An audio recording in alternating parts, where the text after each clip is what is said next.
நீக்குக குவாய் கருங்குயிலே என்று கூவுகிற மகாநாடு. கூவ துடிக்கிற குயில் குஞ்சு நான், தாவ துடிக்கிற தளிர்மான் குட்டி நான், பேச துடிக்கிற பிள்ளை நான். அந்த மாநாட்டில் பேச துடிக்கிறேன். அப்போது உன் மருங்கு நெருங்கி மாநாட்டில் பேச வாய்ப்பு தாய் என்று வாய் திறந்து பேச வல்லமையற்றவனாகி விடுவேன். ஆதலால் அப்போதைக்கு இப்போதே சொல்லி வைத்தேன் ஆரூர் சோழனேன்னு எழுதினான். உடனே சாங்ஷன் ஆயிடுச்சு. ஆழ்வார் யாரை ஆட்சி செய்கிறார் என்றால் கலைஞரை கூட ஆட்சி செய்கிறார். அதான் சமயம் வளர்த்த தமிழ். என்ன நான் புதுக்கவிதை எழுதுகிற எல்லா தம்பிமார்களுக்கு நான் சொல்லுவது, நீ கவிதை எழுத வேண்டும் என்று நீ ஒரு முடிவெடுத்து விட்டாய் என்று சொன்னால், நீ சமய இலக்கியத்தை படிக்காமல் நீ உன்னுடைய கவிதையை அழகாக எழுதலாம் என்றால் இது எந்த காலத்திலும் நடக்காது. வாலி ஏன் வெற்றி பெற்றார், வைரமுத்து ஏன் வெற்றி பெற்றார் என்றால், இருவரும் அவர்கள் இந்த நாட்டில் சமய இலக்கிய களஞ்சியத்துக்குள்ளே நுழைந்து வெளியே வந்ததனால் தான் வாலியும் வைரமுத்து வெற்றி பெற்றானே தவிர அவர்களினுடைய நிறம் அங்கேதான் தெரிகிறது. படிச்சா தெரியும் எந்த பாட்டில் அவர்கள் வெளிப்படுத்துகிறார்கள் என்பது ஆய்வுக்குரியது என்றாலும் அவர்களுடைய நிறத்துக்கும் தரத்துக்கும் அதுதான் காரணம். ஆகவே நூற்றாண்டுகளை கடந்து என் தமிழ் கொடி பட்டொளி வீசி பறக்கிறது என்றால், நூற்றாண்டுகளையும் தாண்டி என் தமிழ் வாழும் என்கிற தகுதியை நான் பெற வேண்டும் என்றால், நூற்றாண்டுகளையும் என் தமிழ் வென்று அது காலத்தின் படிக்கட்டில் கல்வெட்டாக நிமிர்ந்து நிற்க வேண்டும் என்றால், சமய இலக்கியங்களை படிக்காமல் இந்த நாட்டில் அதற்கு வாய்ப்பே இல்லை என்று நானே நம்புகிற காரணத்தால் தான் கந்தர் சஷ்டி கழக விழா மேடையில் மறுமலர்ச்சி திராவிட முன்னேற்ற கழகத்தை சார்ந்தவன் சமயம் வளர்த்த தமிழ் என்ற தலைப்பை நான் எடுத்துக்கொண்டு பேச வந்திருக்கிறேன். அவர்கள் பாடாவிட்டால் எத்தனை நூற்றாண்டு, 12 நூற்றாண்டு காலம் அவர்கள் பாடாவிட்டால், மாணிக்க வாசகர் திருவாசகத்தை பாடாவிட்டால் ஜி போப்புக்கு எப்படி தெரியும்? மாணிக்க வாசகர் பாடாவிட்டால் அதற்கு பிறகு வந்தவன் எப்படி பாடுவான்? துரைமங்கலம் சிவபிரகாசரும் குமரகுருவரும் எப்படி பாடினார்கள்? பகழிக்குத்தர் எப்படி பாடினார்? அதற்கு பிறகு பாடிய பெருமக்கள் எல்லாம் அந்த பாதிப்பில் நின்று கொண்டுதான் அவர்கள் பாட்டுக்களை மாறி மழை என வாரி பொழிந்தார்களே தவிர அவர்களுக்கென்று வேறு தனி அடையாளம் கிடையாது. ஆகவே இந்த மரபை 6ஆம் நூற்றாண்டில் அன்றைக்கு திருநாவுக்கரசரும் ஞானசம்பந்தரும் தொடங்கி வைத்தார்கள். அந்த மரபு இன்றைக்கும் பாதுகாக்கப்படுகிறது என்றால் தேவகோட்டை கந்தர் சஷ்டி கழக விழாவிலும் அது இன்றைக்கு எதிரொலிக்கிறது என்பது சமயத்தமிழுக்கு இருக்கிற உயிர் தான். எப்படி பாடணும்னு கேட்டான், நீதானே பித்தான்னு சொன்ன அப்படின்னு கேட்டான். நீதானே பித்தான்னு சொன்ன? ஆமா நான் தான் பித்தான்னு சொன்னேன். அப்படியே பாடு அப்படின்னா, பித்தா பிரைசூடி பெருமானே எத்தால் மறவாதே நினைக்கின்றேன் மனத்துன்னை வைத்தாய் பெண்ணை தென்பால் எப்படின்னு சொல்லி சுந்தரர் பாடினார். அவன் திருநாவுக்கரசர் மருள் நீக்கின்னு பேரு, அவர் பாடினார். அவர் சமயம் மாறினார். சைவத்திலிருந்து சமணத்திற்கு தாவினார். சமணத்தில் கூட அவருடைய கொடி பறந்தது. தர்மசேனர் என்கிற உயரத்திற்கு அவர் வந்தார். ஆனால் அவருடைய தமக்கை திலகவதி அழகிட்டு மெழுகி திருவதிகை திருத்தலத்தில் போய் நித்தமும் அழுது துடித்தாள். தம்பியின் மீது வைத்த தயவு காரணமாக அவருடைய கண்ணீருக்கு பதில் சொல்ல வேண்டும் என்று விரும்பி அவரை ஆட்கொண்டான் சிவபெருமான். சூலை நோயை கொடுத்தான். சூலை நோயை கொடுத்ததுக்கு பிறகு உனக்கு பாட்டு எப்படி வந்தது என்று கேட்ட பொழுது அன்றைக்கு திருநாவுக்கரசர் தொடங்கினார். கூற்றாயினவாறு விளக்குகளீர் கொடுமை பல செய்தன நான் அறியேன், ஏற்றாய் எடிக்கே இரவும் பகலும் துடக்கி முடக்கியிட என்று தனக்கு வந்த வயிற்று வலியை பதிவு செய்து அவன் என்னை ஆட்கொண்டான் என்று சிவபெருமானே இதற்கு காரணம் என்று அவனும் தமிழைத்தான் முன்மொழிந்தான். சின்ன வயசு 3 வயசு சீர்காழி குளக்கரையில் அப்பாவோட குளிக்க போறான். பெரிய அன்டச்சபிலிட்டி கொடிகட்டி பிறந்த காலம். தகப்பன் குளிச்சிட்டு வெளியே வர்றான், பிள்ளையினுடைய அமுத வாயில் இருந்து பால் ஒழுகுகிறது. எவன்டா அவன் அபச்சாரம் பண்ண நீ கேட்டான். யார் அபச்சாரம் பண்ணு சொல்லி சத்தம் போட்டார் அப்பா. அதோ பாருன்னு சொன்னா, அப்பாவுக்கு கண்ணுக்கு தெரியல, மகன் அடையாளம் காட்டினான். பார், தோடுடைய செவியன் விடை ஏறி ஒரு தூவன் மதி சூடி காடுடைய சுடலை பொடி பூசி என் உள்ளம் கவர் கள்வன் என்று சிவபெருமானை அடையாளம் காட்டுகிறான். தகப்பனுக்கு புரியல, மகனுக்கு தெரிவது தகப்பனுக்கு தெரியவில்லை என்று அன்றைக்கே ஒரு ஞானாசிரியனாக இருந்து வழிகாட்டினான் ஞானசம்பந்தன். அவனும் தமிழைத்தான் முன்மொழிந்தான். இது ஒரு 12 நூற்றாண்டு காலம் இந்த தமிழ் மண்ணில் சமயம் தான் எங்கள் தமிழை வளர்த்தது, வாழ வைத்தது. இதை, இந்த மரபை தூக்கி பிடித்து நிறுத்துவதற்கு அன்றைக்கு மடங்கள் முன் வந்தன. திருவாவடுதுறை மடம் முன் வந்தது, தருமபுர மடம் வந்தது, சைவ மடங்கள். அந்த மடத்தில் இருந்துதான் அவர்கள் வளர்ந்தார்கள். எல்லா தலபுராணங்களுக்கும் கருவறை சைவ மடங்கள் தான். ஏன், ஊவேசா கூட ஒரு மடத்தில் இருந்துதான் அவருடைய பயணம் புறப்பட்டது. அவர்தான் தமிழை தேடி தேடி தேடி தேடி தேடி தேடி தேடி தமிழ்நாட்டின் திசைதோறும் அலைந்தார். முல்லைப்பாட்டுல 99 பாட்டை காணல, தேடுகிறார். ஊவேசா தேடி தேடி பார்க்கிறார், எல்லா இடமும் தேடுகிறார், கிடைக்கல. பிறகு சொன்னாங்க, தென்பாண்டிப்பதியில தான் இந்த ஏடுகள் எல்லாம் இருக்குன்னு சொல்லி ஊவேசா ஒரு மடத்திலிருந்து தமிழ் காக்க புறப்பட்டு வருகிறார். ஆழ்வார் திருநகரி என்று நம்மாழ்வார் பிறந்த இடத்துக்கு வருகிறார். அங்க இருக்குன்னு சொல்லி ஒரு வீட்டுல போய் கேட்டார். அந்த வீட்டுல என்ன செய்துட்டாங்க, ராத்திரி 10 மணி இருக்கும், விரட்டிட்டாங்க. வெளியவா, ஏடு இருக்காமா, ஏடு வந்துட்டானோ, இது ஒரே தொந்தரவா போச்சு அப்படின்னு சொல்லி விரட்டிட்டாங்க. அவமானங்களை சகித்து கொண்டார் ஊவேசா. இந்த வீட்டில் இருக்குமானால் இன்னொரு வீட்டிலும் இருக்கும்னு சொல்லி அந்த வீட்டுல போய் பவ்யமா நின்று கேட்டார். அவர் கேட்டதுல எடுத்து கொடுத்துட்டாங்க. அன்னைக்கு நம்மாழ்வார் உற்சவம் ஆழ்வார் திருநகரியில நடந்து கொண்டிருக்கிறது. நீல வானத்தில் நிலவு பிரகாசமாக சிரித்துக் கொண்டிருக்கிறது. இந்த மாதிரி மின்விளக்குகள் இல்லாத அந்த காலத்தில் நள்ளிரவு 11 மணிக்கு பிறகு அந்த ஏடு அவருக்கு கிடைத்தது. அந்த நேரத்திலேயே படிக்க வேண்டும் என்று துடிக்கிறார் ஊவேசா. படித்து முடித்தார். படித்து முடித்து விட்டு உடனடியாக அதற்கான ஆய்வும் முன்னுரையும் எழுதுகிற பொழுது முல்லைப்பாட்டு எப்படி பிறந்தது என்றால், அவருக்கு அன்னைக்கு படிப்பதற்கு இந்த விளக்கு அவருக்கு துணை இல்லை, வெளிச்சம் இல்லை. நிலவின் வெளிச்சத்தில் தான் முல்லைப்பாட்டில் காணாமல் போன 99 பாட்டுக்களை அவர் தேடினார். தேடி அதை பதிப்பிக்கிற பொழுது, முல்லைப்பாட்டை பதிப்பிக்கும் பொழுது ஊவேசா அவர்கள் சொன்னார்கள், நிலவில் மலர்ந்த முல்லை என்று எழுதினார். முல்லைப்பாட்டு எப்படி மலர்ந்தது? நிலவில் மலர்ந்த முல்லை என்று எழுதி வைத்தார். இப்படி அவர்கள் பாடினார்கள், படையெடுத்தார்கள். ஒரு மடத்திலிருந்து புறப்பட்ட ஊவேசா, ஒரு மடத்திலிருந்து புறப்பட்ட வீரசைவ மடத்தில் இருந்து புறப்பட்ட சிவபிரகாசர் எங்க போனார்? குமரகுருபரர் எங்க? காசி வரைக்கும் போனாங்க. காசி போய் இருந்து குமரகுருபரர் சகலகலாவல்லி மாலையை காசியில உட்கார்ந்து பாடுகிறார். அப்படி இந்த தமிழை காசி வரைக்கும் கொண்டு சேர்த்தார்கள். நாமோ கல்லறை வரைக்கும் கொண்டு சேர்ப்போமா என்பதே இப்பொழுது பிரச்சனையாக இருக்கிற காரணத்தால் தான் இந்த தமிழை முன்னெடுத்து செல்லுங்கள். சமயம் சார்ந்த தமிழுக்கு ஒரு சக்தி இருக்குமானால் அந்த சக்தியை நிலைநிறுத்துவதற்கான போராட்டத்தை கந்தர் சஷ்டி கழகத்தில் இருந்து நாம் தொடங்குவோம். முத்தமிழால் வைதாரையும் வாழ வைக்கின்ற முருகன் அவனுடைய அருளாட்சி நடைபெறுகிற இந்த மண்ணில் இருந்து நாஞ்சில் சம்பத்து மிகுந்த கவலையோடு சொல்லுகிறேன், பேசப்படாத மொழிகளின் பட்டியலில் என் மொழி போய்விடாமல் பாதுகாக்க வேண்டுமானால் சமயம் சார்ந்த தமிழை நாம் இன்னும் திருப்பி ஒரு ரீப்ராடக்ட் மறு உற்பத்தி செய்ய வேண்டிய காலகட்டத்திற்கு நாம் வந்திருக்கிறோம் என்கிற காரணத்தால் தான் நான் பெரிதும் மதிக்கின்ற வாலி கூட ராமாயணத்தை என்ன செய்தார்?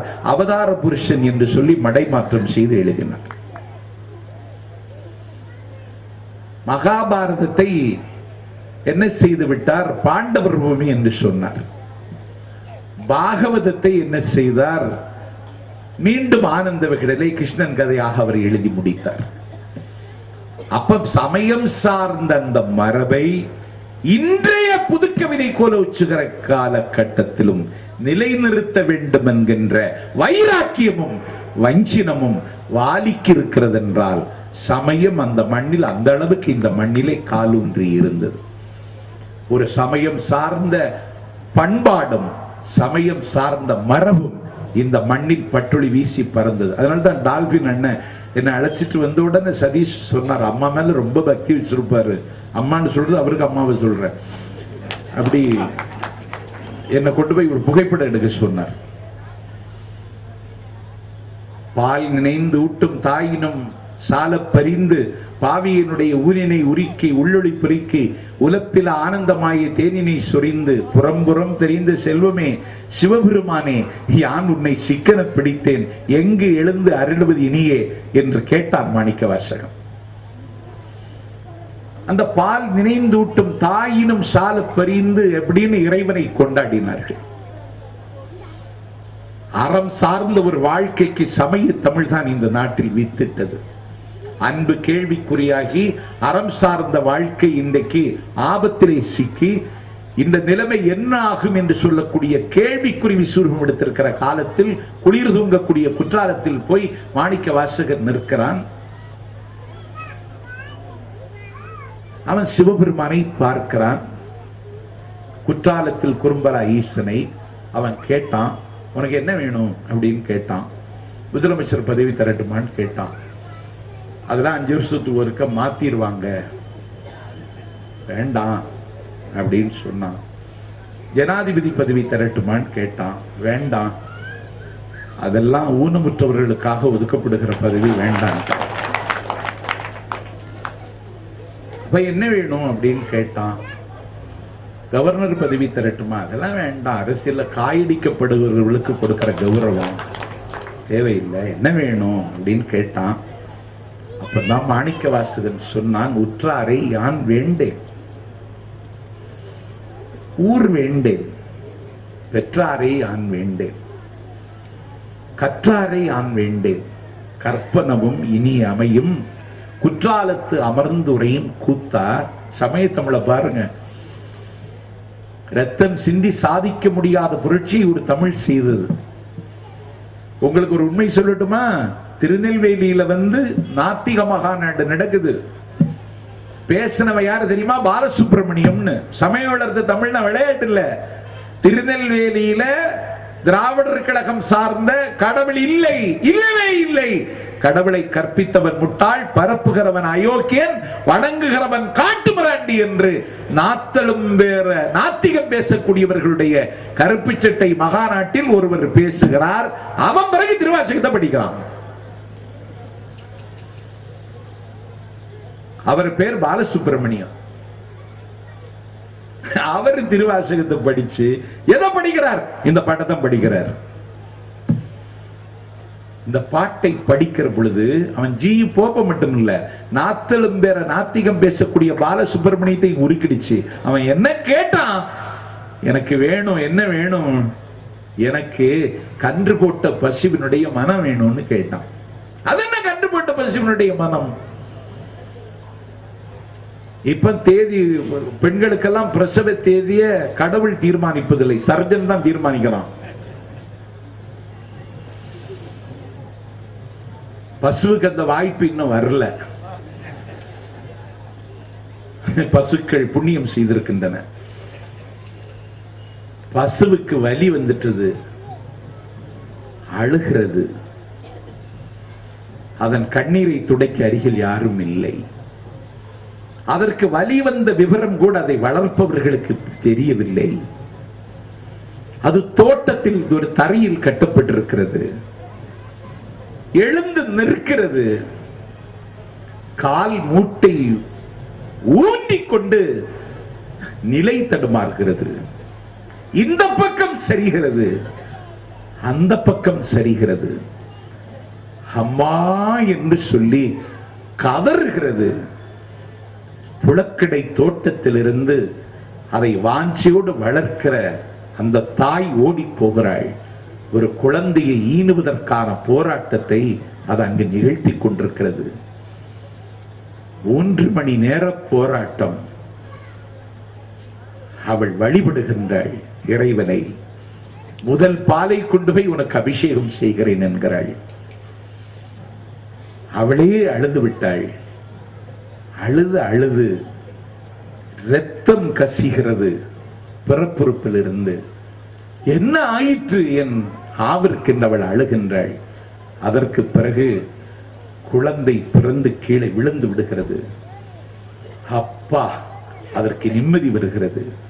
உடம்பு முழுவதும் நிணம், உடம்பு முழுவதும் அழுக்கு, உடம்பு முழுவதும் இரத்தம், வளவள கொள கொள என்று சொல்லி ஒரு நிலையில் அது நிற்கிறது.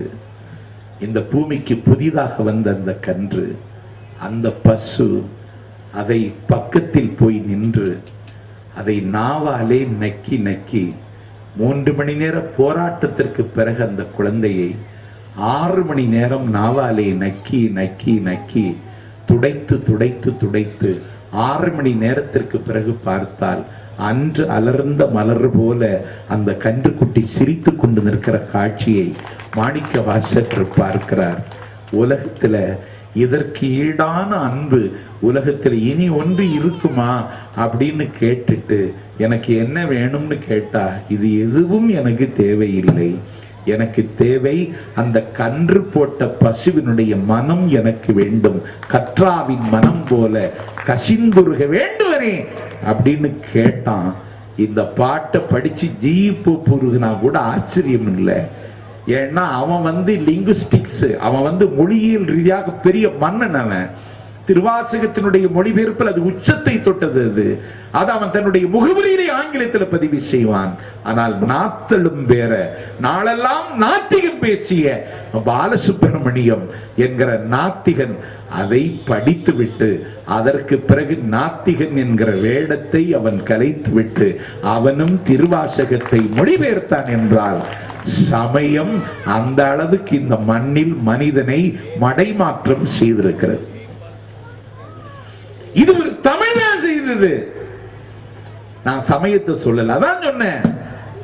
சமயம் வளர்த்த தமிழ். சமயம் பெரியாரின் வாசலில் நின்ற ஒரு பாலசுப்பிரமணியத்தை இந்த நந்தவனத்துக்கு கொண்டு வந்து சேர்ப்பதற்கு இந்த தமிழுக்கு அன்றைக்கு வல்லமை இருந்தது. அந்த தமிழுக்கு அன்றைக்கு சக்தி இருந்தது. தமிழில ஒரு செல் உயிரோடு இருக்கிறது. சங்க இலக்கியத்தில் அது ஒரு மரபு என்றால் அதற்கு பிறகு சமய இலக்கிய மரபுல அந்த மரபை மாற்றாமல் அகம் புறம் தழுவி அந்த தமிழை தன் இருப்போடும் இயல்போடும் ஒத்துக்கொள்ள வைக்கக்கூடிய சூழல்ல வள்ளலார் காலம் வரைக்கும் தொடர்ந்து பாடினார்கள், பரவினார்கள். அந்த தமிழ் சமய தமிழாகத்தான் இருக்கிறது.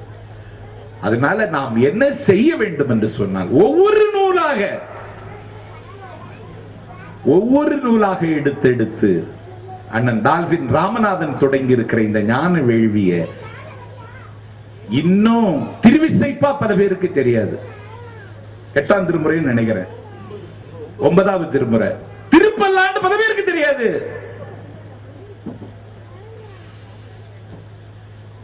அந்த திருமுறையே வெளியில வரல. பல்கலைக்கழகத்துல பாட புத்தகத்துல அதெல்லாம் கிடையாது. அதுல எவன் இருக்கான்னு எனக்கும் தெரியல, சேர்க்கிறது இல்ல. மொழியினுடைய அழகு எந்த இடத்தில் இருந்தாலும் அதை பயன்படுத்திக் கொள்ளக்கூடியதுதான் புத்திசாலித்தனம் என்றால் அதை பேசத்தான் வேண்டும். அதை அப்படி கொண்டு வந்து நிறுத்தும் பொழுதுதான் என்னுடைய மொழி தன்னை தற்காத்துக் கொள்ளுகிற போராட்டத்தில் வெற்றியை பெறும். இது சமயம் சார்ந்த தமிழ் நான் தொடமாட்டேன்னு சொல்லக்கூடாது. ஏன்னா இந்த மண்ணில் ஒரு குறை இருக்கிறது. என்ன குறை என்றால் பாரதிதாசனை பேசுகிறவர்கள் பாரதியை கொண்டாட மாட்டார்கள். பாரதியை பேசுகிறவர்கள் பாரதிதாசனை ஒப்புக்கொள்ள மாட்டார்கள். பாரதிக்கு பின்னால் ஒரு இயக்கம் இருக்கிறது, தேசிய இயக்கம். பாரதிதாசனுக்கு பின்னால் ஒரு இயக்கம் இருக்கிறது, நான் சார்ந்திருக்கிற திராவிட இயக்கம். பாரதியை ஒப்புக்கொள்கிறவன் பாரதிதாசனை ஒப்புக்கொள்வதில்லை, பாரதிதாசனை ஒப்புக்கொள்கிறவன் பாரதியை ஒப்புக்கொள்வதில்லை.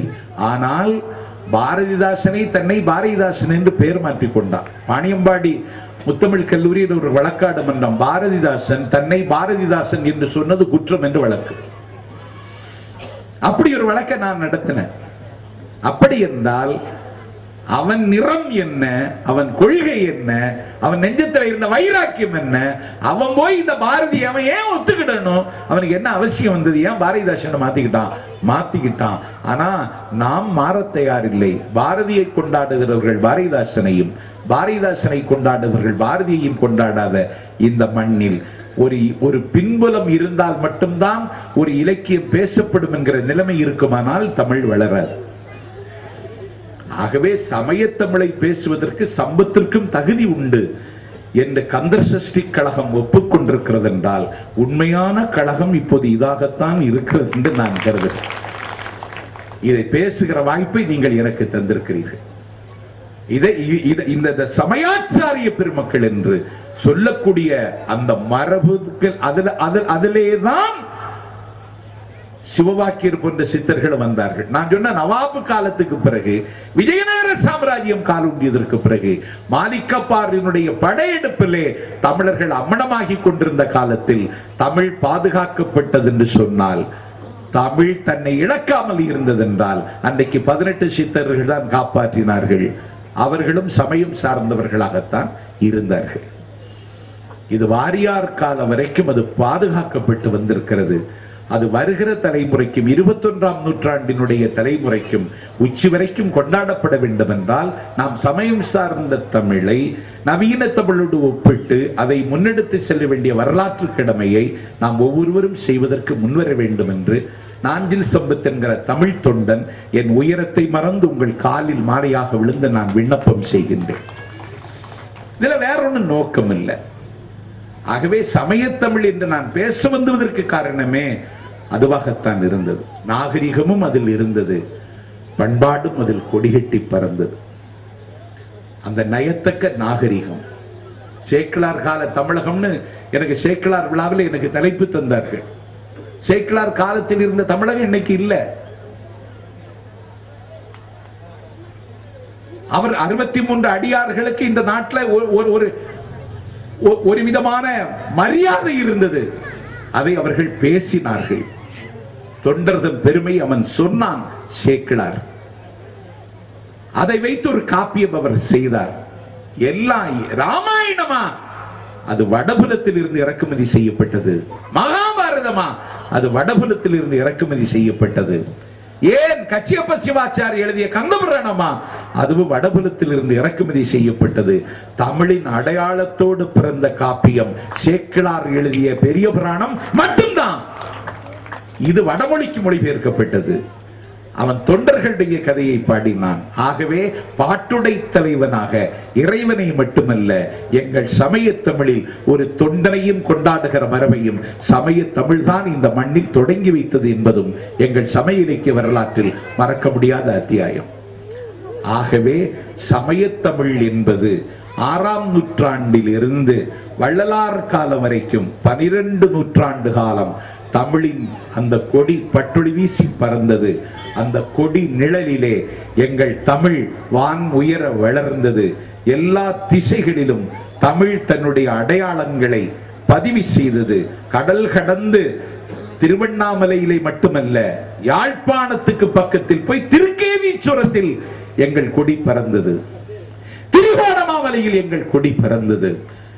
இன்றைக்கு அந்த தொப்புள் கொடி உறவுகள் படுகிற சிரமமும், எங்கள் கோவில்களிலே தமிழ் அடையாளங்களை இழந்த காரணத்தினால் ஒரு தமிழ் தேசிய இனம் படுகின்ற சிரமமும் உங்கள் மேலான கவனத்திற்கு கொண்டு வந்து திருக்கேதீஸ்வரத்திற்கும் திரிகோணமாமலைக்கும் நேர்ந்த கதி தமிழ்நாட்டில் இருக்கிற நம் திருத்தலங்களுக்கு வராமல் இருக்க வேண்டும் என்றால் சமய தமிழை கொண்டாடுங்கள். சமயம் கிடைக்கும் பொழுதெல்லாம் கொண்டாடுங்கள். அதுதான் தமிழ் கதி பெறுவதற்கு உகந்த வழி என்பதை அந்த திருக்கேதீஸ்வரத்தையும் திரிகோணமாமலையும் பார்த்து தீந்தமிழ்நாட்டு திருத்தமிழர்கள் உணர்ந்து கொள்ள வேண்டும் என்கிற விண்ணப்பத்தை கந்தர் சஷ்டி கழக விழா அமைப்பாளர்களின் மேலான கவனத்திற்கு முன்வைத்து, எனக்கு பிறகு நான் அதிகம் மதிக்கின்ற நகைச்சுவை கொண்டல் அண்ணன் ஞானசம்பந்தன் அவர்களினுடைய பட்டிமன்றம் இங்கே நடக்க இருக்கிறது. ஆகவே குயில் கூவப் போகிறது. கோட்டான் விடைபெறுகிறேன். நன்றி, வணக்கம்.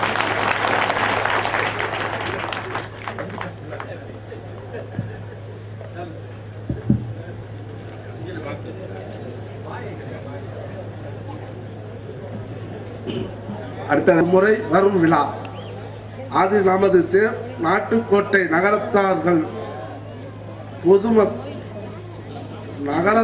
பொதுமக்கள் நடத்தும் தேவக்கோட்டை நகரத்தில் ஆண்டுக்கு ஒரு முறை வரும் விழா அது நமது நாட்டுக்கோட்டை நகரத்தார் பெருமக்கள் நடத்தும் கந்த சஷ்டி விழா.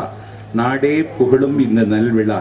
சான்றோர் அரங்கில் தலை நிமிர்த்த தலைவர்களை வைத்து தரணியில் புகழ் பாடும் 66ஆம் ஆண்டு கந்த சஷ்டி விழா முருகனுக்கு பெருமை சேர்க்கும் இவ்விழா. தேவகோட்டை நகர்வாழும் நகரத்தார்களின் பொதுவிழா. இவ்விழாவின் தலைமையோ தாய்ப்பற்று கொண்ட மன்னனே ஏஆர் ராமநாதன் டால்பின் பள்ளி தாளாளர். கல்வியின் காவலனே, கந்தர் சஷ்டி விழா தலைவனே, ஏழைகளின் நிலை வாழனே, உன் தலைமை ஏற்று இந்த விழா நகர சிவன் கோவிலில் சிறப்பாக நடக்க வேளையிலே உன்னை மனமுகுந்து பாராட்டுகிறேன். எளியவன் கலையரங்கம் நிறைந்த பொதுமக்களின் நல்ல ஆதரவு பெற்ற தலைவா, தரணியில் உன் புகழ் நிலைக்க தரணியில் வாழ மனமாற வாழ்த்துகிறேன் தலைவா என வாழ்த்துகிற முத்து யூசுப். முத்து யூசுப் தான் இதை கொடுக்கிறார். ஏன்னா அருணகிரிநாதரே முருகனை கொண்டாடுகிற ஒரு இடத்துல முருகனை மயிலேறும் ராவுத்தனேன்ட்டான். மயிலேறும் ராவுத்தனே என்று அருணகிரிநாதரே முருகனை கொண்டாடி இருக்கிறார். ஆகவே முத்து யூசுப் இப்படி முன்வந்ததிலே ஆச்சரியம் ஒன்றும் இல்லை. இதுவும் அருணகிரிநாதர் தொடங்கி வைத்த மரபுதான். நல்லா இருக்கு.